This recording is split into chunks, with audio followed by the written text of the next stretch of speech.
شروع اللہ کے نام سے جو بڑا مہربان نہایت رحم کرنے والا ہے۔ اور جب تم عورتوں کو طلاق دو پھر وہ اپنی عدت پوری کر چکیں تو انہیں مت روکو کہ وہ پھر سے اپنے پہلے شوہروں سے نکاح کر لیں جب کہ وہ دونوں آپس میں معروف طریقے کے مطابق راضی ہوں۔ اس بات سے اسے نصیحت کی جاتی ہے جو تم میں سے اللہ اور آخرت پر ایمان رکھتا ہے، یہی تمہارے لیے بہت پاکیزہ اور نہایت ستھری بات ہے، اور اللہ جانتا ہے اور تم نہیں جانتے۔ اور مائیں اپنے بچوں کو دودھ پلائیں پورے 2 سال تک، یہ اس کے لیے ہے جو دودھ پلانے کی مدت پوری کرنا چاہتا ہے، اور جس کا بچہ ہے اس باپ کے ذمے ہے۔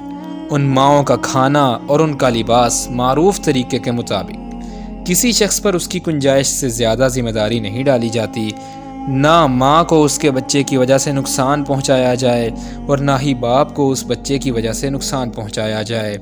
اور وارث پر بھی اسی طرح کی ذمہ داری ہے۔ تو اگر وہ دونوں دودھ چھڑانے کا ارادہ کر لیں اپنی باہمی رضامندی اور مشورے سے تو ان دونوں پر کوئی گناہ نہیں ہے۔ اور اگر تم چاہو کہ تم کسی دایا سے اپنی اولاد کو دودھ پلواؤ تو بھی تم پر کوئی گناہ نہیں ہے، جب کہ تم دایا کو پورا ادا کرو جو بھی تم نے معروف طریقے کے مطابق دینا طے کیا ہے۔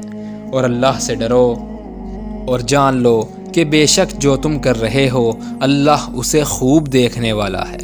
اور جو لوگ تم میں سے فوت ہو جائیں اور بیویاں چھوڑ جائیں تو چاہیے کہ وہ اپنے آپ کو 4 مہینے اور 10 دن انتظار میں رکھیں، تو جب وہ اپنی عدت کی مدت پوری کر لیں تو تم پر کوئی گناہ نہیں ہے کہ وہ جو بھی اپنے حق میں معروف طریقے کے مطابق کریں، اور جو کچھ تم کر رہے ہو اللہ اس سے خوب واقف ہے۔ اور تم پر کوئی گناہ نہیں اس بات میں کہ عورتوں کو اشارے سے نکاح کا پیغام دو، یا تم اس ارادے کو اپنے دلوں میں پوشیدہ رکھو۔ اللہ جانتا ہے کہ تم ان کا خیال تو دل میں لاؤ گے، لیکن ان سے کوئی خفیہ طور پر وعدہ نہ کرنا،